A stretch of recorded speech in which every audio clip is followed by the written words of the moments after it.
How's it going, everybody? This is me again, Chewy, one of the hosts of the podcast titled Exploring the Myths Behind the Legends. And I am once again joined by my good friend Monica. Hi, guys. So, Monica, you've been having an day or what? It's been okay. Things are going great at my new job. Yeah, I'm getting the hang of things pretty quickly, so I'm really happy about that. And yeah, I got a little couple of events planned for this week, so I'm excited about that too. Nice, my friend, nice. I had an okay week at work, I guess. I mean, it's I was telling you, off the air that nothing much exciting happened to my life. Because I just work and come home and just hang out here and watch TV or YouTube or Netflix or whatever. Mm-hmm. And when I had that little show last week, I was the first time that I was doing anything for over a year and a half. That was the most fun I ever had in that long. But I'm looking for places to play and stuff like that. And by the way, my voice is a little shot right now because I was practicing some songs. Ooh. And the thing about that is that if you're not familiar with how music works, not to be condescending, but it's because what I'm trying to say is that my range is limited. I mean, as you might have heard, I have kind of a deep voice, speaking voice. Mm-hmm. And some of the songs that I want to sing are sang or sung by people that sing really high. Okay. So I got to figure out a way to switch this around, the keys, and move the chords around and make sure that it fits my range. And then I find something that I think works, but then one part is higher and I can't go that high. Or one part is lower and it sounds off to me because you're used to hearing a song a certain way and you want to sing it like that, but in my case I can't because I'm limited by my range. But anyways, my voice is a little shot because I was trying to learn a couple songs and I'm okay. So, what better remedy to cure that than beer? Exactly. Nature's lubricant. Actually, it's not made by nature, but whatever. It doesn't matter. We have discussed how beer is salad, so we're good. Exactly. That's true. We did do that. It is made from a plant, so we're good. Mm-hmm. It's organic. All right, so Monica, you want to give people the hint of the movie we're discussing today? So today we're talking about. Well, I mean, not a hint. You mean a tiny mini, or a hint? Well, I mean, it's up. You always kind of review the movie, anyways, with the hint. So, I mean, okay. Do your thing, my friend. You do you. Today we watched a wonderful movie with the gorgeous Jensen Ackles playing a disturbed young man, and it's about this mining city, or little town or something, and a tragedy happens in the mines, and there is someone who gets trapped there who vows revenge, basically, and kills half of the town. Literally. Basically, yeah. Almost, yeah. Yeah, so the whole movie's just, trying to figure out who the killer is. Who is it? Nice. And this was your pick, mind you, because I don't like that guy. He's gorgeous. It's not that, well, I don't like. It's not that I don't like him like that. I mean, he's a good actor, but I don't like him the way you like him. Let's put it that way. Okay. So let's go ahead and before we get into the movie, actually, let's go ahead and remind our listeners of our social media accounts. So we have our Facebook under Exploring the Myths Behind the Legends, and we have our Instagram under Myths Behind LGDS. Our Twitter is Myths Behind LGDS, and you can also email us at mythsbehindlegends@gmail.com. Coolness. And we have our Letterboxd, which is a movie blog type of community where you can review movies, you can give your opinions, you can like other people's reviews, you can make lists of movies you like, that you don't like, etc. And that is also under Myths Behind LGDS. And by the way, we have a watch list under, in which we have close to 40 films that we are kind of thinking of working on in the future. So if you want to suggest a movie from there, or if you want to let us know of something that you might think we might enjoy, that's cool. We can put it on there as well. And the favorite moment of the entire episode for Monica is our website URL, which, by the way, I noticed that I have not updated in close to a month, so I need to go in there and update when I'm off next time. It's okay. But yes, that URL is under myths hyphen behind hyphen legends dot mailchimpsites.com. Woo! Nice. We need to make that into a t-shirt. We should, for sure. Or something. We could make something with that, like a little remix or something. Release our own little single. Like a 10-second song. Yeah. Alright, so since you already gave us a hint of the movie, let's go ahead and take a little break, and we'll be right back with our critique segment, in which we will go a little bit more in depth with the details of this film. Stick around. Don't go anywhere, people.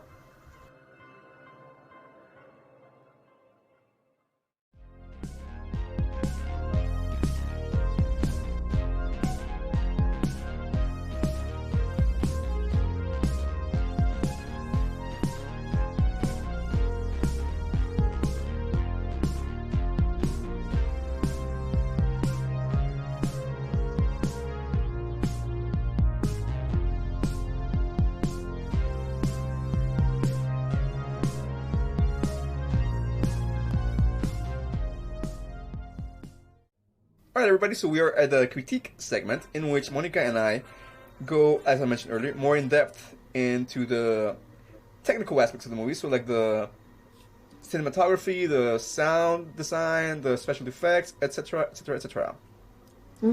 So, the first thing I want to say, Monica, is that I thought the movie was pretty good. I hadn't seen it in a long time. I think the first time that I saw it was maybe about a year or two after it came out, so I had forgotten about it pretty much, like, about the plot and everything.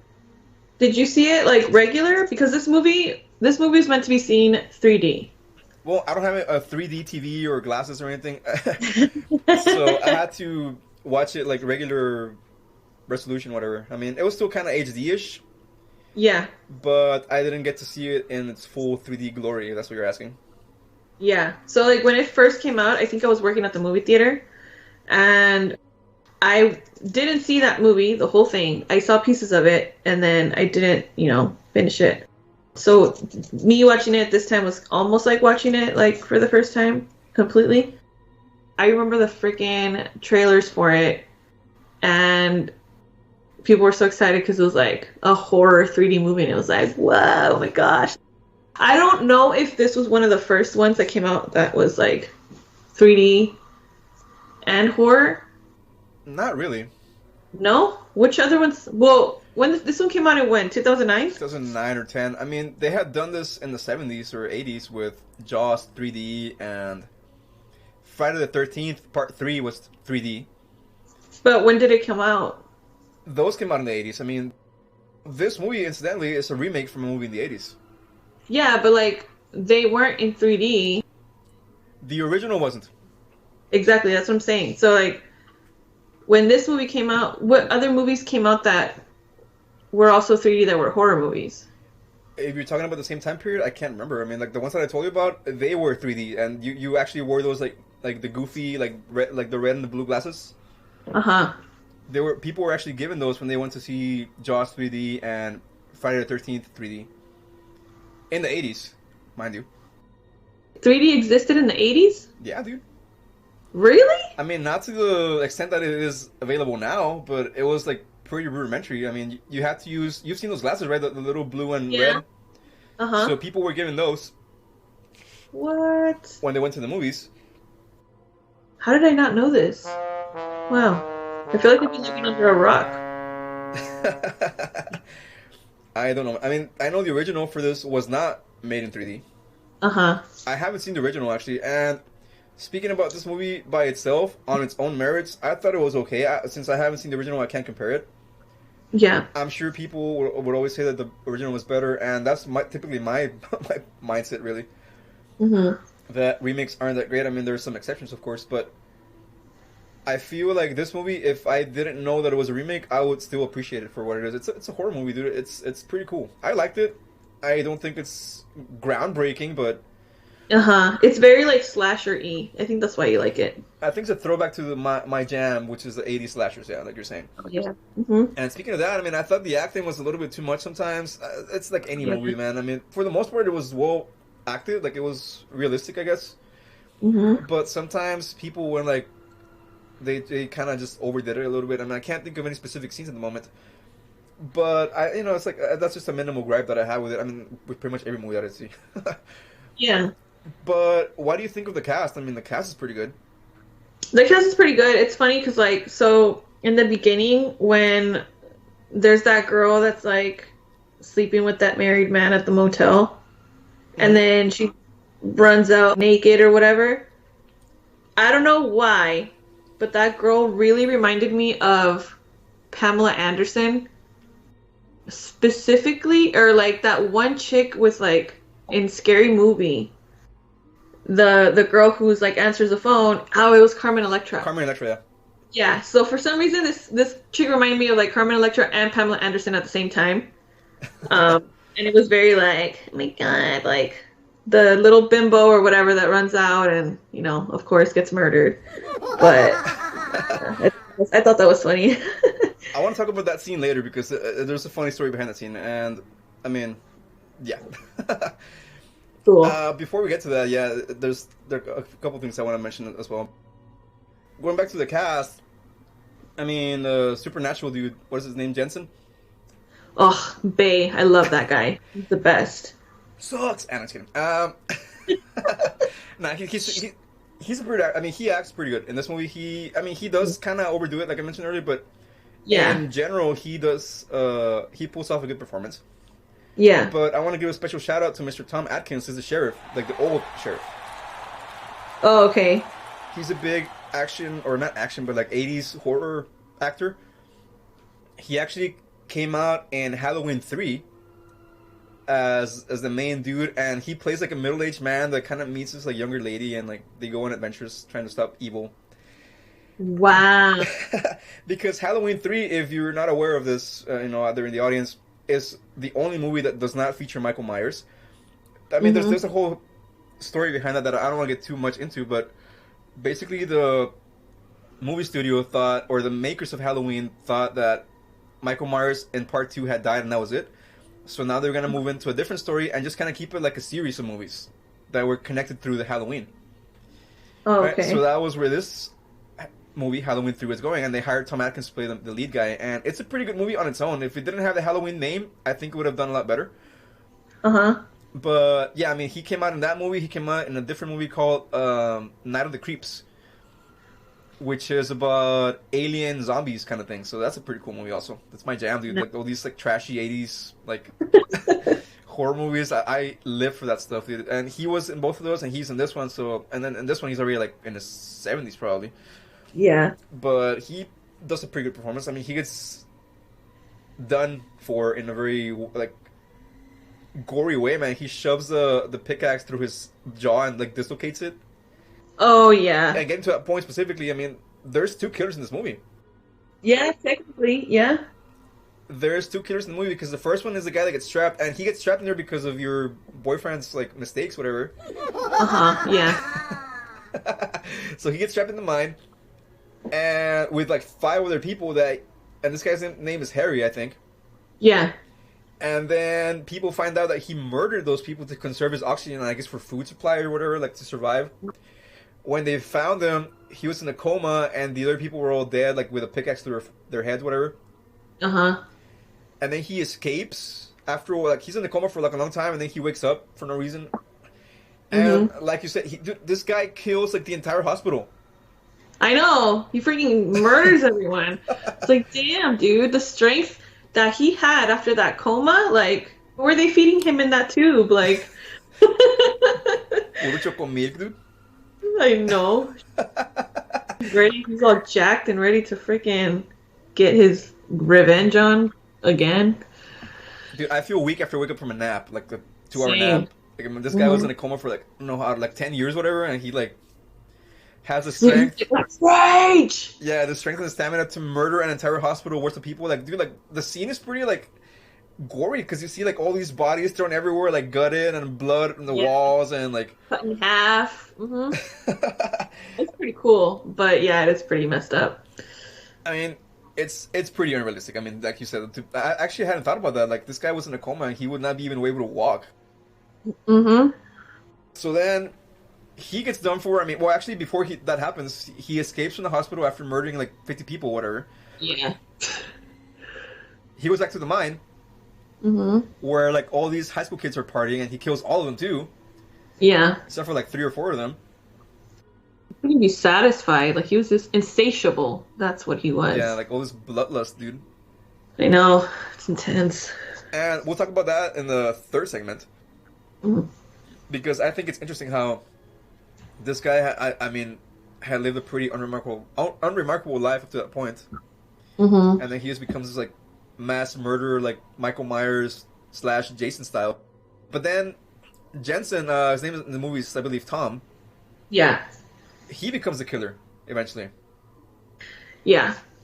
And you're led to believe that it could be him or the sheriff, the younger sheriff, Axel. Yeah.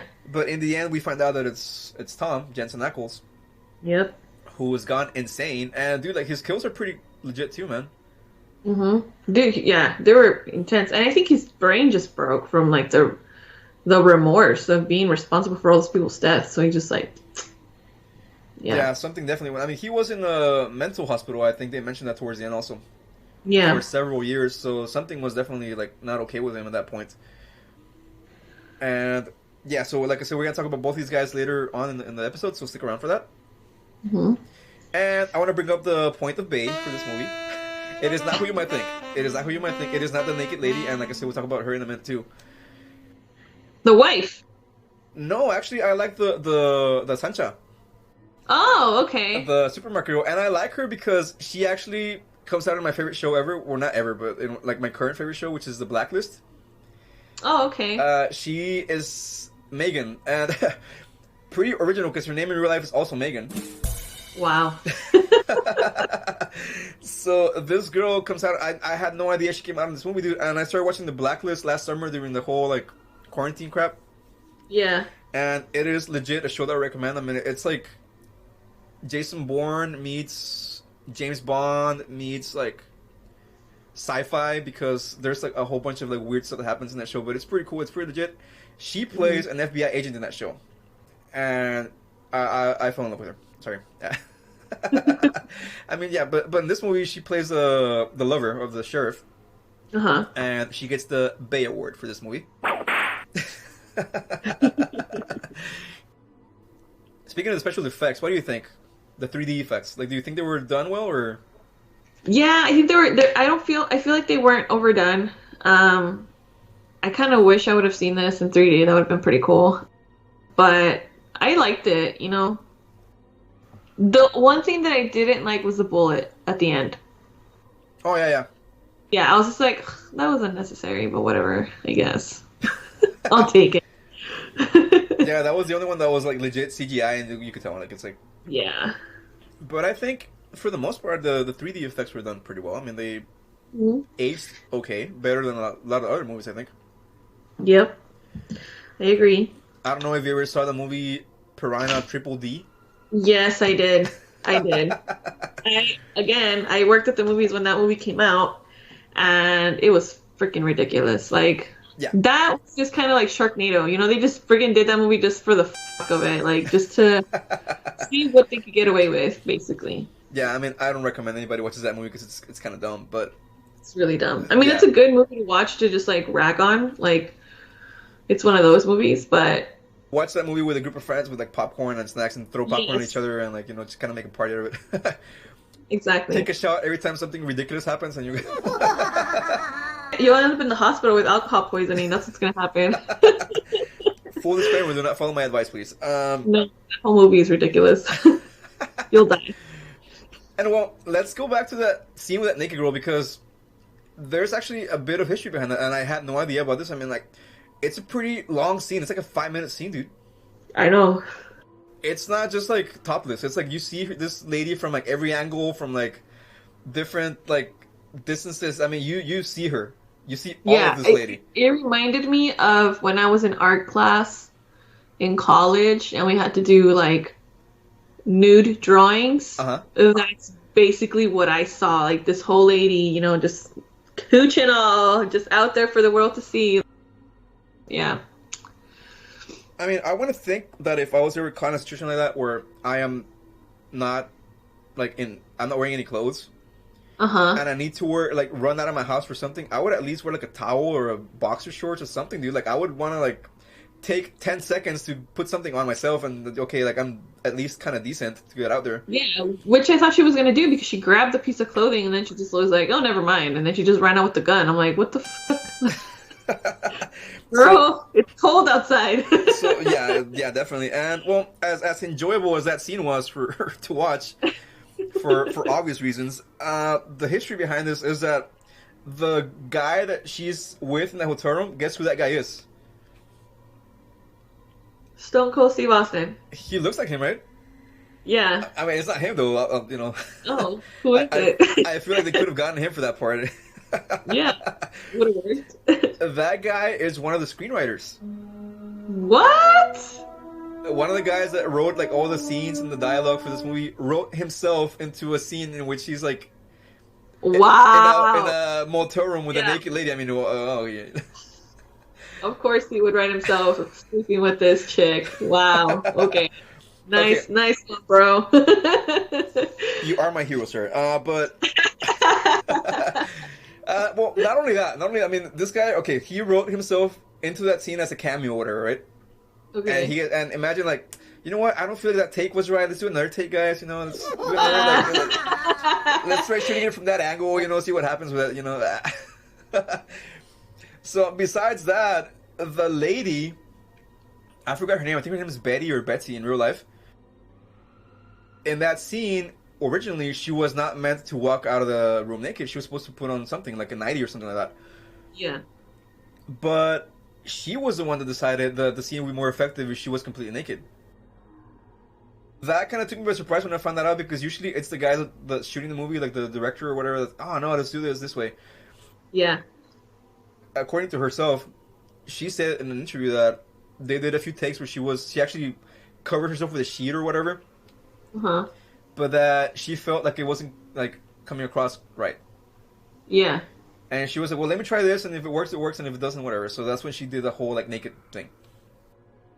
It was definitely more impactful. It was like, wait, what are you doing? Like, it was more like, hey, like, whoa there. Like, but it kind of did, I guess, convey the frustration and anger that she had. I want to say that maybe she thought it was like a way to make her look more vulnerable or something like that. I mean, because when you're in that state, I mean, you're as vulnerable as you can be. Like, you know, anywhere you're like, even when you're at home by yourself, like that's like the most like vulnerable you're ever gonna be. Yeah. So I don't know if she thought about it that way. Like, oh, you know, I want to like convey a sense of vulnerability with this scene, so let me just go out there in commando. Like, yeah. I mean, I don't know what you think about that story. I can understand that for sure. And the guy violated her trust, dude. He freaking recorded everything. Like, yeah, I wouldn't be thinking about putting clothes on either. Maybe I would just run out. Like, it makes sense. I thought it was an interesting story as far as behind the scenes stuff. That's pretty cool. And well, before we finish, what do you think of the ending when they're having that little showdown, the three of them in the mine? I'm just kind of annoyed that he survived. Like, yeah, like die, dude. Just fucking die already. Like, like what? I guess. I honestly, at some point, I did think that. I mean, I had a feeling, obviously, it was gonna be like, because I hadn't seen the ending for this movie, so obviously, when he was like, "Oh, the Be My Valentine" thing that was written in blood, like the only people who knew that were the cop and her. Yeah, he wasn't there, and she never talked to him like about that. So he said "Delató," which was like, "Oh my gosh!" Like, oh, he's the killer. Like, but obviously I didn't want to believe it because he's bae, so I was just like, nah, it's not him. Not him. But like when the cop was like, you know, just shoot both of us. I was like, yeah, do it. He deserves it. He deserves to get shot. He was cheating on you. Shoot him. He'll survive. He'll just go to the hospital. That whole scene was like, it was cool, but then I didn't like that while they were fighting, they never showed her like her reacting or trying to debate whether she should shoot them or not. Oh yeah. I feel like maybe I'm theorizing here that she had to go somewhere and she wasn't there for that scene, so they couldn't show her at all. Because normally when it's like a situation like that, they show everybody in the room, you know? Yeah. Like, I liked all the other stuff better than that scene. I thought it was a nice throwback to 80s slashers because they always find a way to survive. Like Michael always survives, Jason always survives, Freddy always survives. It's kind of, I think, like a throwback to those movies because that's how it is. And I would imagine that they would maybe thought about doing a sequel, but it never came to be. Yeah, I don't really think that movie generated a lot of revenue to begin with. Like, it was okay, but like I don't think it was that successful in the box office. Yeah, I would imagine it's the same. I mean, like it's kind of weird that movies that you think don't do that great get sequels, and movies that you think are okay are like forgotten about. I had forgotten about this movie because, like I said, I saw it maybe like a year or two after it was out, and then I never saw it again, and I forgot about it until you suggested it. So. Yeah. I don't even know why I remembered it because I had forgotten about it too. I don't know what happened. Well, let's go ahead and give our rating for this movie. And the units for this time would be how many deranged and enraged minors? Nice. I like it. Okay. That was like a little rhyme there. Deranged and enraged kind of rhymes, you know, so. Yep. I felt like a poet when I came up with that, so. Wow. Art in the making. One of my many talents, my friend. So, how many do you give this? My score is... I'm gonna go with 6. A 6? Yeah. Alright, I'm gonna agree with you. This movie deserves a 6.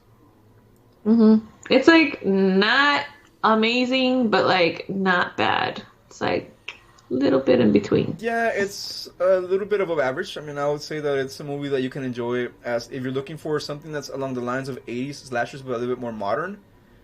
You can use this because, like we mentioned, the kills are pretty gory. The violence is there. Yeah, it's a pretty bloody movie. Jensen Ackles is pretty hot, you know, so it's nice to watch. Some good eye candy. Well, I'm watching it for the kills, my friend. But yes, so this movie gets 6 out of 10 deranged and enraged minors from both of us. So yeah, we recommend it, but just be aware that it's not groundbreaking or anything. That it's like it's a popcorn flick you can enjoy for a rainy day. Yeah. I agree. All right, awesome. So having said all that, let's go ahead and take a little break, and we'll come back with our academic segment after these messages. Hey guys, I'm Darcy, founder of Spirit. And I'm Kelly, the Chief Technical Officer of Spirit. Back in 2011, we formed the Supernatural Paranormal Investigations and Research Institute, searching for answers to mysterious things that were happening in our little corner of Canada. And we haven't stopped searching for those answers ever since. Join us on our podcast, Canadian Spirit, as we dive into all of Canada's most famous and forgotten paranormal mysteries. Examine the evidence and try to figure out what might be behind Canada's ghosts, cryptids, and UFO encounters. In Canadian Spirit, you'll get a peek behind the curtain and see for yourself what being a paranormal investigator is really like, and learn something about Canadian history, which isn't as boring as it sounds. Even if it is, so we'll do our best to make it entertaining. So come along for the ride and discover for yourself what makes the land of maple and hockey so wonderfully weird.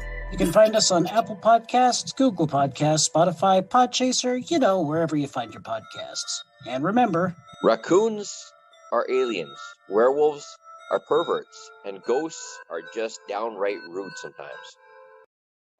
Alright, Monica and the audience, we are now at the academic segment in which we discuss something that the movie connects to in quote-unquote real life. So, in this case, I thought, well, we can talk about Valentine's Day, but it's not February and right now. But lucky for us, my friend, I found some information on the festival that preceded Valentine's Day as we know it. So, I thought, well, let's talk about that because I didn't really know about this, and I'm pretty sure that a lot of people out there wouldn't know about this either. So, this is a festival by the name of, and I'm going to butcher this, by the way, Lupercalia. Okay. So, this festival, Monica, originated in ancient Rome. And they always celebrated it around February 15th. And keep in mind, the calendar was weird back then. It wasn't like the calendar that we have now because it's changed over time. So, I don't think we're actually in the year 2021. We might be like in the year 2024 or 2015 or whatever, you know. Like, but, I mean, according to their calendar, it was around February 15th in Rome. And this one originated as a way to be like a matchmaking thing. Okay. And also they thought it would ward off evil spirits and infertility, so they wanted people to have babies back then. It was a very bloody, violent, and sexually charged celebration that also featured animal sacrifices. Jesus. I mean, these are, you know, not prehistoric times, but this is like sometime around the 6th century before Christ, so about 2,700 years ago, maybe. About 3,000 years, 25, whatever.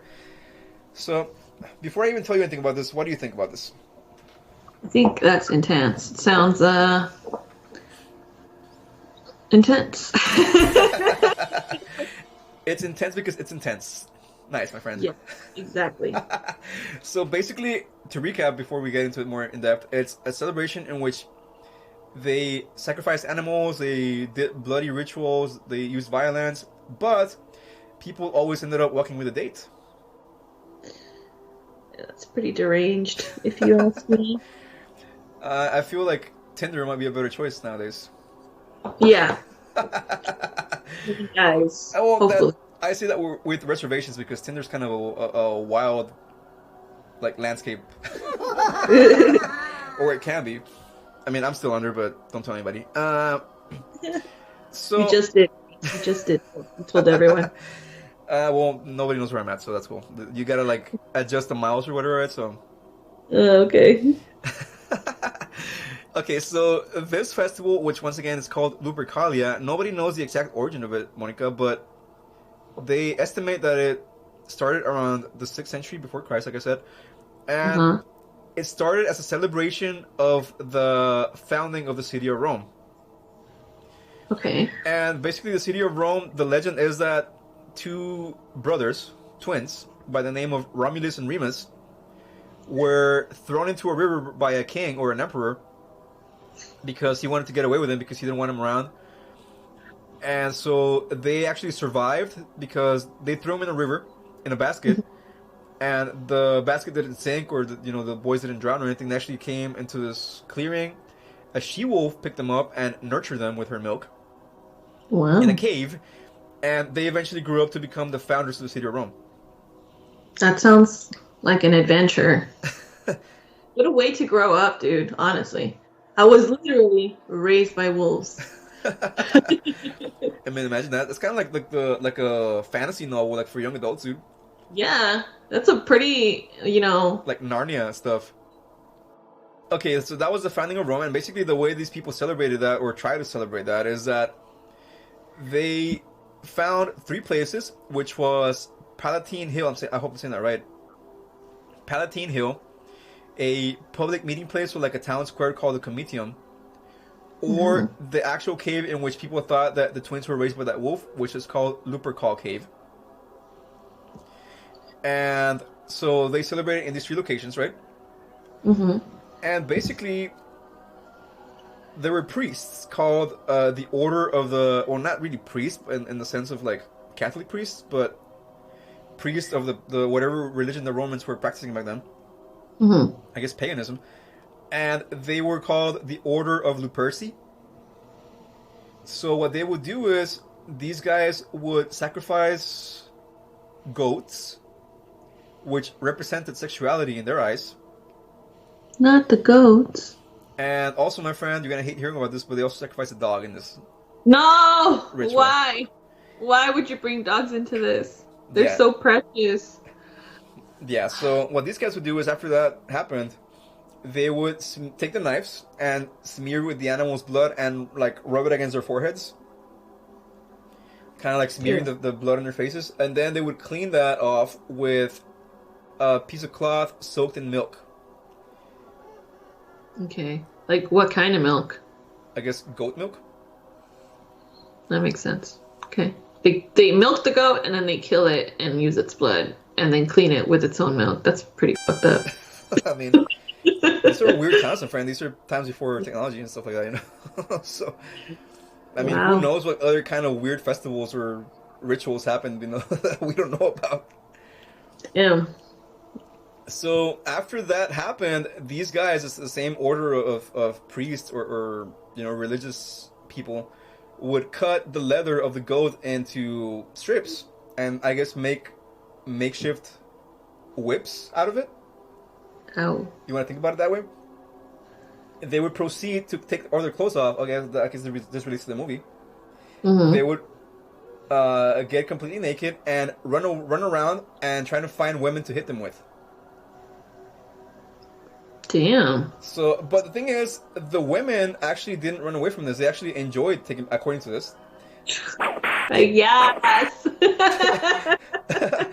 I mean, to each their own. I mean, if you're into S&M, I mean, good. Yeah. I mean, you do you, Roman women. You do you.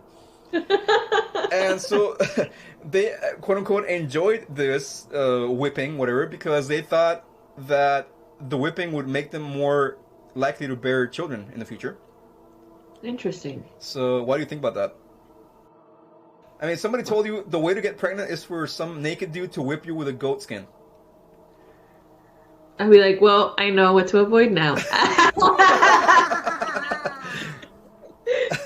I mean, imagine that in modern times, like. I mean, if I wanted children, yes, I'd be like, all right, where's he at? Let's get the shit over with. Come on.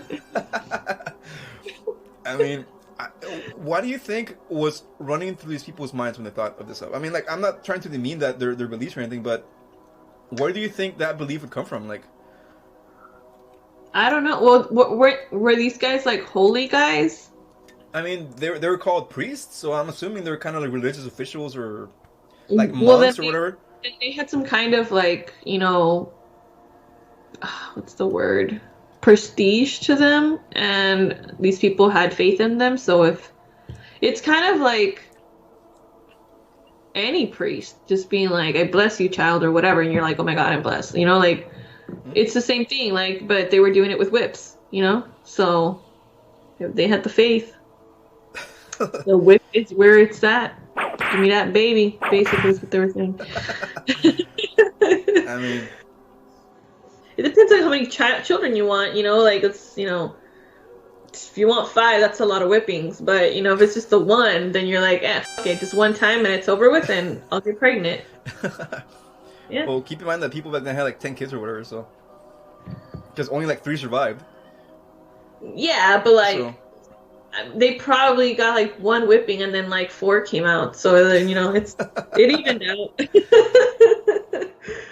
The other thing that happened during this festival after this whole whipping thing, I guess, is the single man, the bachelors of the whichever town this festival was taking place in, would draw the names of the single ladies that they would have previously put in a container, and that was to become their partner for that year. Oh yeah, that chick mentions it, right? Exactly, yeah. That's right. She mentioned that in the movie, and I thought it was kind of a fun, like, obscure little Easter egg about this, because I didn't know about this, like, as far as like choosing your girlfriend for the year with like just drawing her name from a hat, literally, like. It makes things easier. You don't have to go looking for them. Like, you know, you just fucking draw their name out of the hat, and it's like, all right, cool. We're gonna be together for the rest of the year. Let's see what happens. Let's have fun. And according to this report, which by the way I found on history.com, a lot of these pairings ended up in marriage and childbirth. So maybe the festival had, you know, some merit to it. I mean, it definitely makes things a lot easier. And you know, I guess, you know, if you're dating and you're on Tinder or, you know, whatever dating app, it's hard to pick someone that you want to date, you know, because, and also there's no guarantee that this person is gonna stick around. So if all you have to do is just draw a name out of a hat, dude, like, it's much simpler, you know, takes all that, you know, research out of the way. Set it with whatever's in there, like, all right. And if it doesn't work, you only have 1 year, so a year goes by pretty fast, you know. So you can always just try next year for another one. Yeah. That makes sense, kind of, actually, if you put it that way. I mean, why not? I mean, you might end up with a toxica for a year, but I mean, it's only 1 year, you know. After that, you get to pick again, so it's all good. The problem is when you run out of names to put in the hat. What are we gonna do now? You gotta move to a different village, my friend. By that point, that's true. That's true. You like widen your search parameters. It's literally old school, profile or like, you know, dating apps. Yeah, like blind dating, I guess, whatever. Analog way. No internet. The old school way, or I mean, I don't want to. But I mean, I guess it's kind of the same way that swinger parties work, kind of. Maybe. Yeah. Just, I mean, I don't know how those work, but I assume that you just kind of go to a party and then. I've never been to one, but I know people that have gone. And they've told stories about it, and basically the way that works is, I mean, or the ones that they went to at least, is that they would put their keys in a jar or something like that. So then the opposite person would, so if a lady was driving, and then a guy would draw from that jar. Okay. Right? So they had like the ladies' jar and the guys' jar, whatever. And it's always like an even number of couples, whatever. So there's always like, you know, an even number of matches, whatever. And they would just draw the keys, and they would say, "Oh, that's my key." So then Mike goes with like Juanita, and then like, you know, Lupita goes with Juanito. So like, you know. Interesting. Yeah, I mean, it's the same thing. You just raffle each other out, like. Yeah, except these only happened like overnight, and after that you were like, whatever, you know. But this in this case, the festival was for a year. Yeah, it's a lot more commitment in that one, but a year is only 12 months. 12 months go by really fast. So then, eventually, as I guess, you know, the Romans became more civilized, and you know, they kind of started saying like, maybe we shouldn't run around naked while doing this. So then they started kind of wearing clothes, and it became a little bit more formal. Like they actually wore like special like clothing for it, and instead of whipping the ladies on their behinds or whatever, they would whip them on their hands. So they would like stick out their hand and they would whip them, like kind of like punishing a bad child at school, you know. Oh, okay. Yeah, that's fucking boring. They were from like something like intense, like crazy to like just a slap on the wrist. Yeah, you know, because I mean, it still carries the same significance, quote unquote, but yeah, I mean, they took the whole fun element out of it. Yeah, whatever. So you might be asking yourself, why or how did this develop into the current modern day Valentine's Day? So they, I mean, they go into that by saying that sometime around the 3rd century AD. So I mean, this has been about 900 years of this happening. You know, by this point, there was a man that was named Valentine.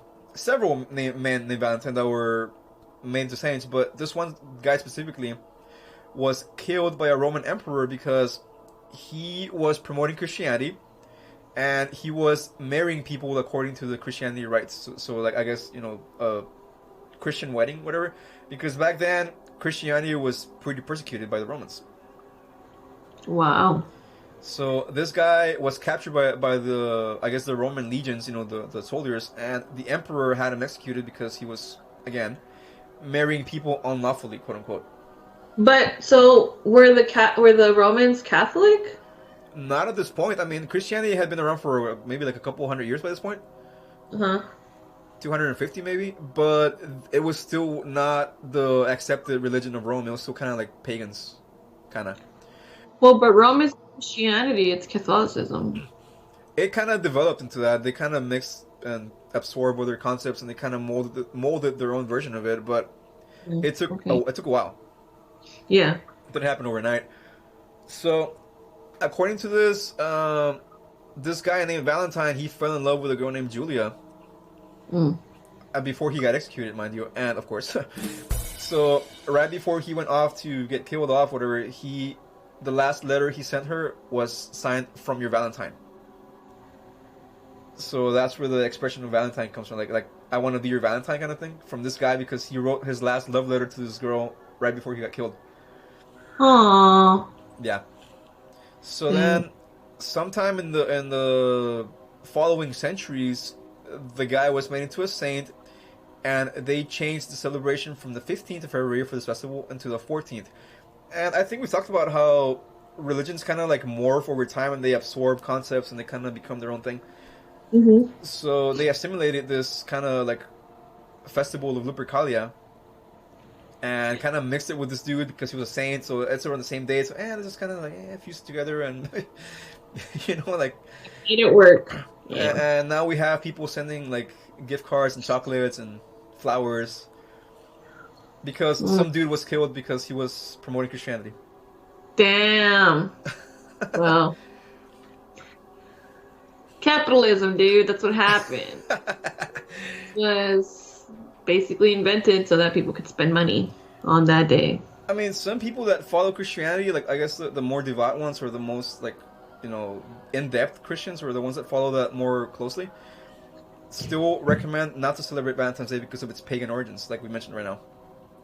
I mean, the origins are still connected to this festival of the whipping with naked people and stuff like that. So yeah, and some of those symbols still remain with us today, because red is a symbol of the blood of the people, or the animals that were sacrificed, not the people, but the animals. That's morbid. and then white is the color of the milk that they use to clean their faces. Whoa. So. Wow, I'm never gonna look at a Valentine's Day the same after this. When you see a red gift card on your mailbox, whatever, okay, that reminds me of the blood of the goat that was killed like 2,000 years ago. No, I think I mean, I already don't really celebrate it, but now I'm gonna be like, ugh. Let's just do blue Valentines. I don't want to, let's not mess with the red anymore. I mean, you gotta wonder what other hidden origins to all the stuff that we celebrate today are. Well, honestly, everything that we celebrate came from something messed up, probably, because I'm pretty sure some freaking executive somewhere was like, oh, look what I found. There's this like thing that people used to do back in the day. Like, we should totally like make it like modernize it and then profit from it. That's how every freaking like holiday is born, dude. Like, yeah, it's literally just there because it's an excuse for people to spend money, and then that's how the world works. It's annoying. So, I mean, you make an excellent point there, my friend. I think basically every holiday nowadays takes place because of economic interests of somebody or a group of somebodies out there. And I'm not saying don't celebrate Valentine's Day. I mean, if you want to, go ahead. I mean, spend time with your loved ones, your friends, your significant other, or others, and have fun. But in the end, like you said, I think a lot of it comes down to money, unfortunately. Mm-hmm. It's just consumerism. It kind of loses its meaning. If you think about it that way, it kind of just, But I guess a final thought that I would have is, imagine if humans are still around in like the year 4,000, 2,000 years from now. What are they going to think of our famous ritual of Taco Tuesday? They'd be like, why were people celebrating tacos? Like, what? You think they're going to dress up like tacos and like do dances and stuff? I want to dress up like a taco for Taco Tuesday. Like, why not, dude? It'd be a fucking carne asada taco, or like a birria taco. I'm into birria now, so I'll be a birria taco. I had some good ones the other day, actually. Bianca, she bought some and she had some leftovers, so she gave me one at lunch the other day at work. Yeah. And I was like, these are damn good. These are pretty good. Where'd you get them from? I don't remember, like a stand that was close to, or a place that's close to work. Not a stand, but like a real restaurant. I need to ask her because those are pretty legit. They were bomb. They're a little greasy, but I mean, what taco isn't greasy, Dude, you need the greasy. It's like the best. That would be my final thought. I mean, and it's one of the regrets that I have about not living long enough to see the future. To see how our beliefs of nowadays devolve or evolve into something completely different, like in 2,000 years from now. Like that would be kind of interesting. Damn, that's so true. I never even thought about that. Wow. This is why I can't sleep at night, my friend. These are the thoughts you have. I wonder what all the things that I'm gonna miss out on. Well, it is what it is. It is, and that's why I get drunk. But anyways, that was our academic segment in which we discussed Lupercalia as the possible origin of modern-day Valentine's Day. So if you have any opinions out there, email us, comment, like, subscribe, give a review. Send us flowers if you want to, that'd be cool. I'm all down for chocolates, I mean.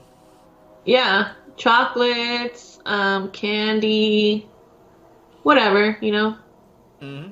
We're always down for snacks. Gift cards, I mean, that works too, I mean.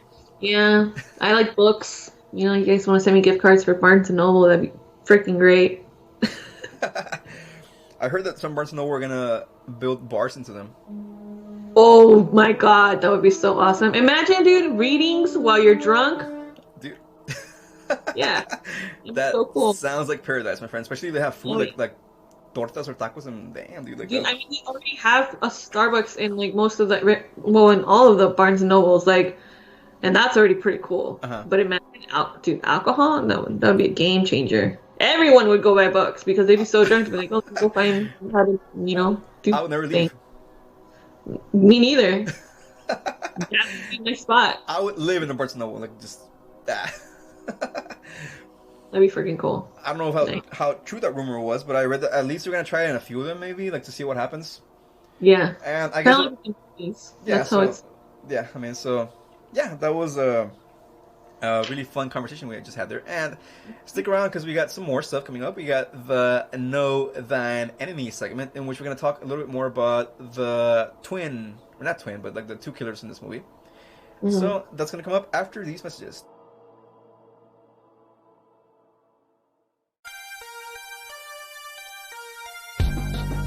This is the Nostalgunk Podcast, where one person's junk is another person's childhood. I'm Matt McGraw. And I'm Kyle Smith. Join us each week as we take a deep dive into your pop culture consciousness and discuss everything from movies, TV, music, cartoons, toys, video games, and more. And we want to hear from you, so connect with us. Nostalgia means so many different things to so many different people, so share with us your favorite piece of nostalgia. You can find us on Facebook, Twitter, and Instagram at NostaljunkPod. And you can subscribe to us on all the major podcast platforms. Let's get this thing up to 88 miles per hour, and we'll see you next week.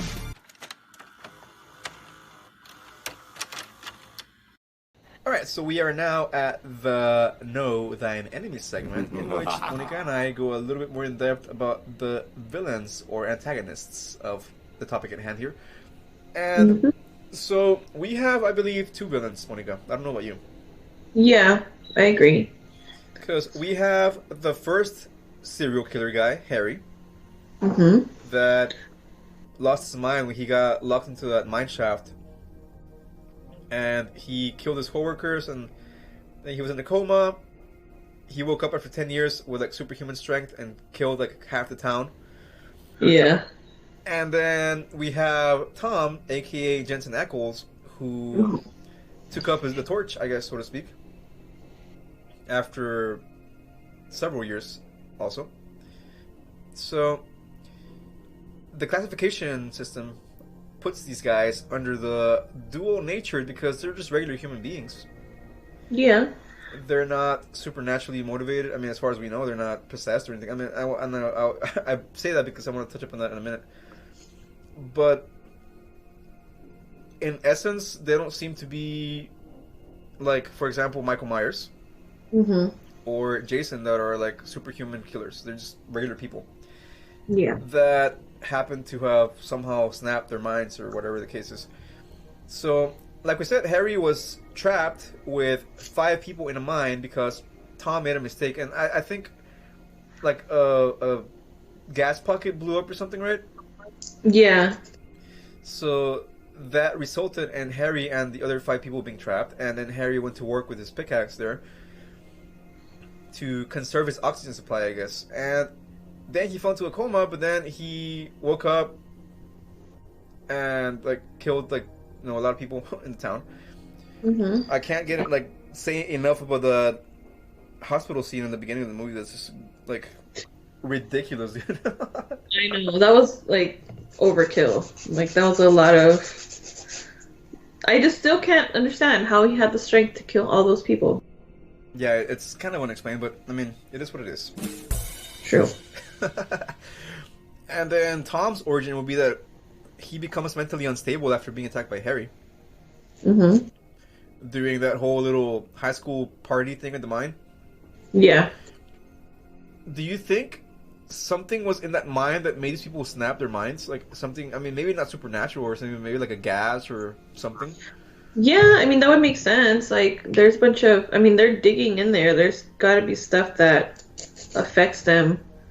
I mean, I don't know, but like, I've heard of how working in mines causes cancer and all this other shit. So I'm sure it causes some kind of like chemical imbalance too if you're there too long.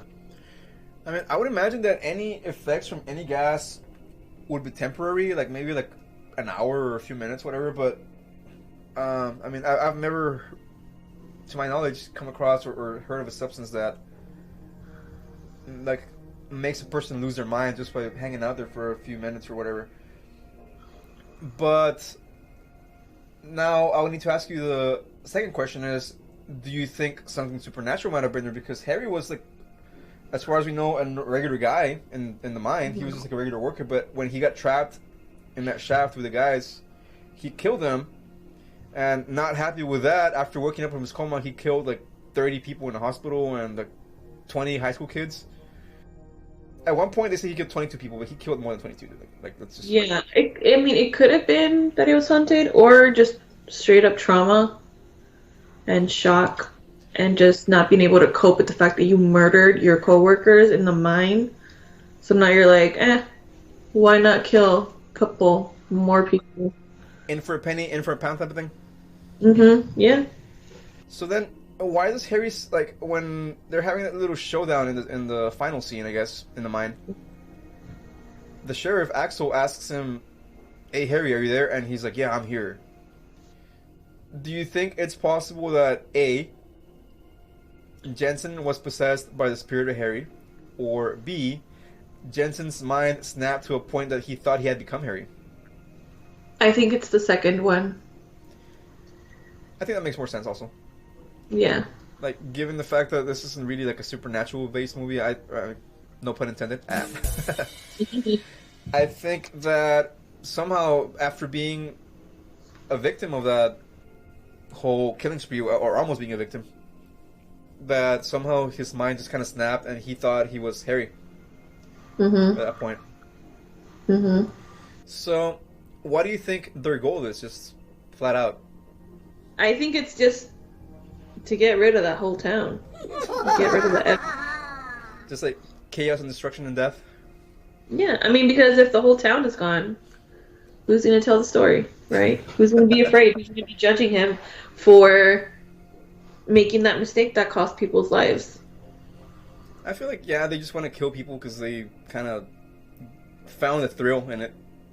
They discovered something they hadn't felt otherwise, and when they claimed their first victim, they kind of got like a rush from it, or I don't know. That's just my theory.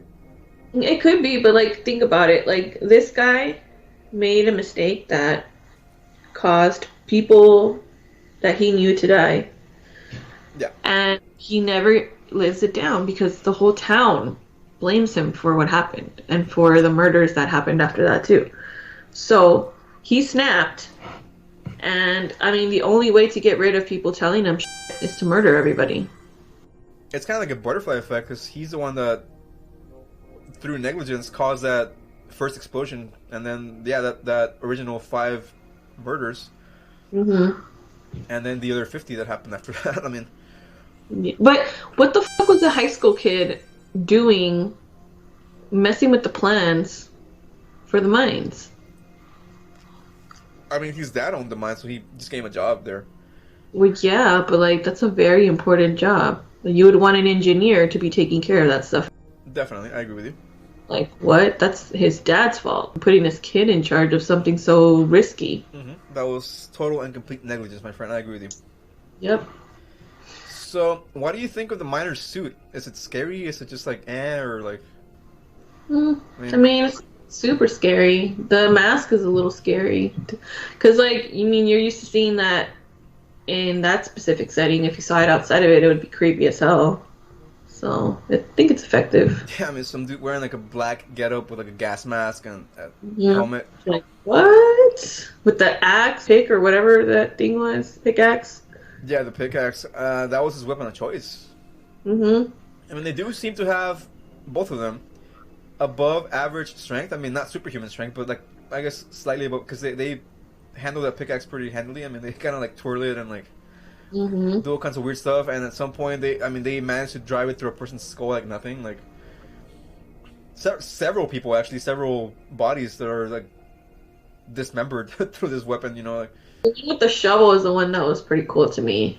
Oh, yeah.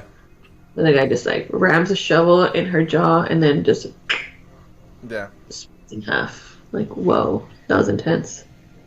I mean, I would imagine that takes a lot of effort. I mean, I wouldn't know, but Yeah, but I mean, you're crushing through bone and flesh and tendon. That dude must have been hella strong. what do you think is a weakness they might have? Just, I mean, they're regular humans, so I mean, Just human error.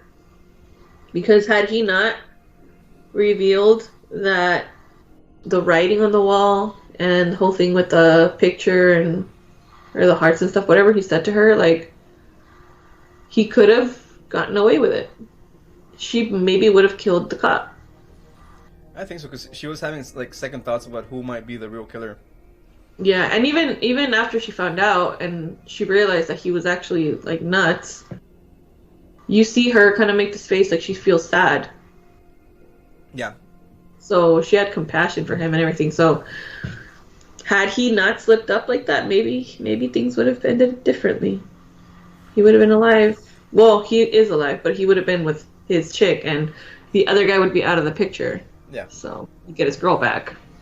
So, what is the deal with people that, you know, in the case of movies, you know, like the villains that just seem to be like regular humans? They always survive somehow. I know. It's like he got in the freaking liver, dude, or like kidney, wherever the hell that was. And he survived after he had a bunch of stuff like fall on him.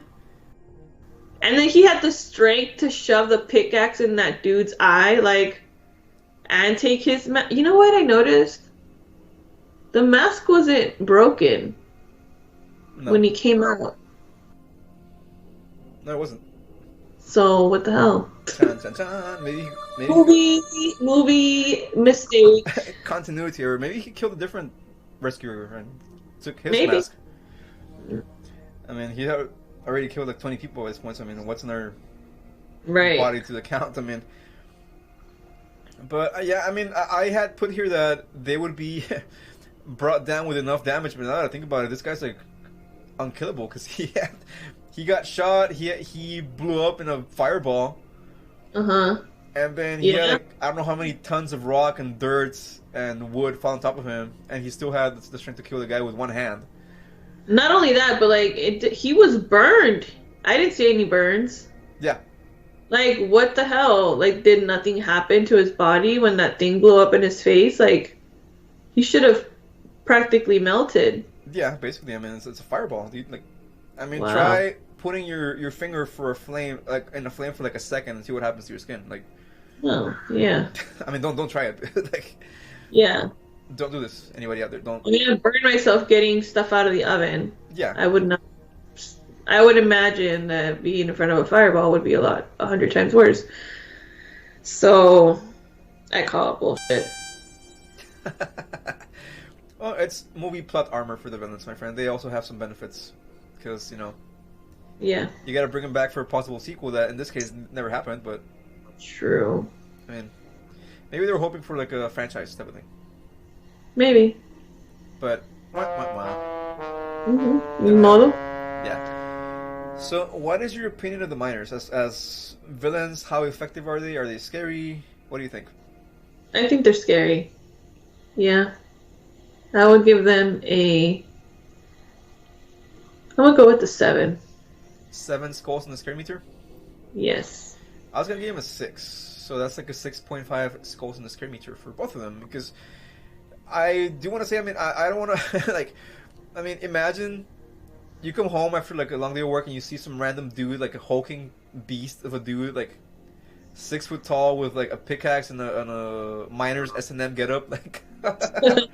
Yeah. I would be terrified out of my mind if I see like a guy like that just hanging out in my neighborhood or my house or whatever. Dude, I get scared with shadows. Imagine an actual person. Yeah, no. And I wanted to ask you, I mean, obviously the connection to Valentine's Day was, I mean, because that's when they had their sprees, whatever. Hmm. But why do you think was the meaning of them taking the hearts out of the victims? I think it's just something they did because of Valentine's Day, because nothing else really connects it. Other than that. I think so. I mean, they never mentioned any kind of like rituals or any kind of stuff that they might be trying to like come across or whatever. Hmm. So, I mean, just be careful because Tom's still out there. Yeah, Somewhere that's in the true. world. He's out there probably hiding in some mine. Hacking people with pickaxes, breaking jaws, crushing skulls. You know. Just nice, fun evenings for him. Alright, so we gave these guys 6.5 out of 10 skulls in the scare meter. You got any final thoughts, my friend? Just that Valentine's Day is no longer something that I will look forward to. Well, you got your bae, Jensen Ackles, to thank for that, my friend. Yeah. Alright, so that was our Know Thine Enemy segment. And we will be right back with the least favorite segment of both of us. After this short break. So we'll be right back.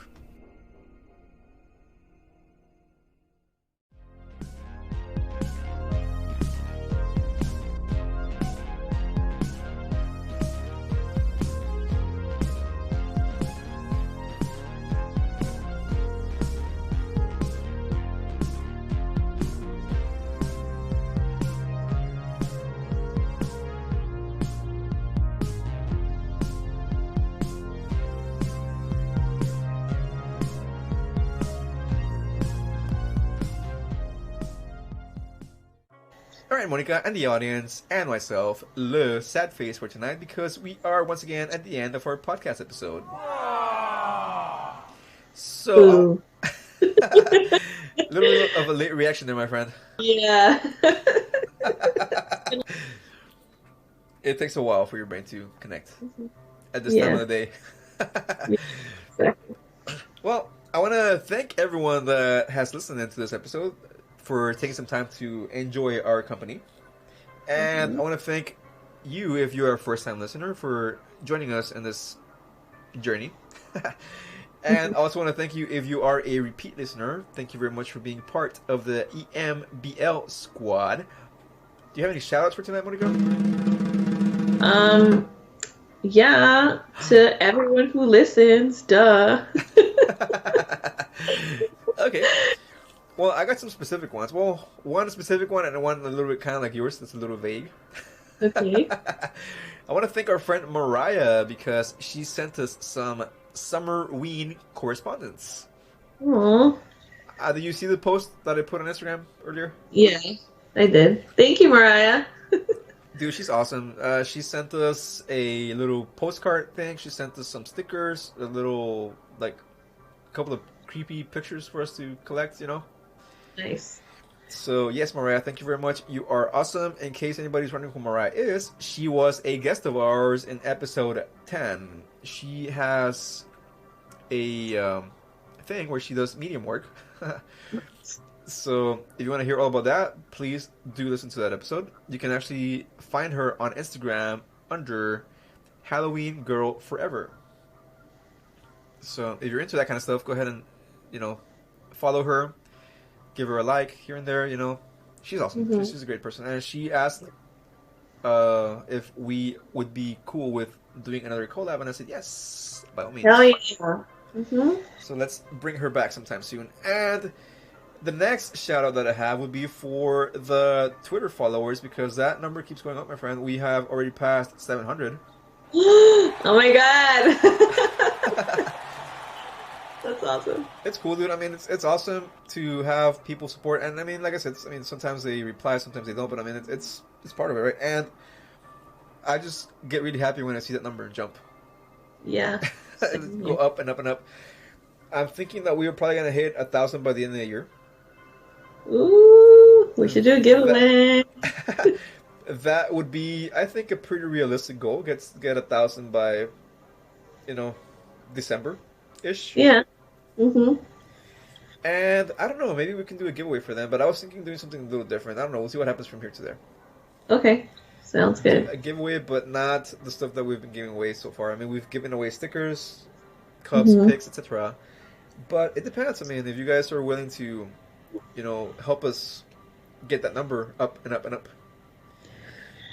Yeah. We might develop some other ideas to make something special. Mm-hmm. Yeah.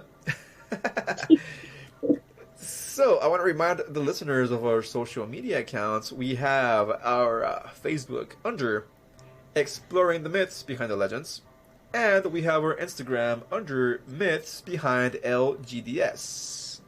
Our Twitter is Myths Behind LGDS, and you can also email us at mythsbehindlegends@gmail.com. Alright, and we have our Letterboxd profile under Myths Behind Legends, and like I mentioned earlier in the episode, you can go in there and recommend movies for us to put in our watch list. You can build your own profile and do your own reviews, share, comment, like other people's reviews, etc. So that's a pretty fun place to go. Once again, that's under Myths Behind LGDS. And we have our infamous website, which I have yet to update. And I'll get to that this weekend, I promise. Okay. So, that is under myths behind legends.mailchimpsites.com. Awesome. Because if I don't perk myself up, who is going to perk me up? True. Alright, so Monica, you want to give our audience the hint for the following episode for next week? Yes. So this one's going to be about a sexy vampiress. Cha cha cha. That sounds really exciting for me. I'm pretty sure you're gonna like it. You're gonna like babies in this one. I've seen this movie before, and I not for a while, but I've seen it before, and I thought it was a good movie back then when I saw it. So I'm looking forward to that. I think it's become a classic of our generation. I don't know what. Yeah, I agree. And well, we can talk about the history behind that when we get to that episode. But yeah, I'm looking forward to that. All right, Monica, do you have any other final comments or thoughts about this episode before we bid our audience farewell? I will probably no longer be celebrating Valentine's Day. I don't care for it anymore. Was this before this episode or since this episode? Like all these things came to light. I already didn't really care for it. All I care for is the candy, And now, after the reveal of its origins, nah. Menos. Menos. Au revoir, Valentine's Day. I mean, I haven't celebrated it in a while, obviously, but I don't know. I mean, if I found the right somebody, then maybe. You go run around and whip them in hopes that they bear your child. I would take my clothes off and chase the woman through the neighborhood and whip her with a goat leather skin whip. If that meant prolonging my bloodline. Okay. That's okay. I am kidding. I would not do that, obviously, but Okay. Sure. Maybe not sober, but I'm not completely drunk either, but just to say what drunk Chewy would do. Not to say I wouldn't do other equally freaky stuff. Not just kidding, but behind closed doors, my friend. Behind closed doors. Yes, though. I feel like I'm revealing myself like too much about myself in this episode, but don't judge, guys. Don't judge. So, yeah, that was our episode. I want to wish everybody a great morning, evening, night, naked whipping session if that's what you're into. And we'll see you in the next one. Until then, be good to everybody and have a good one. Bye.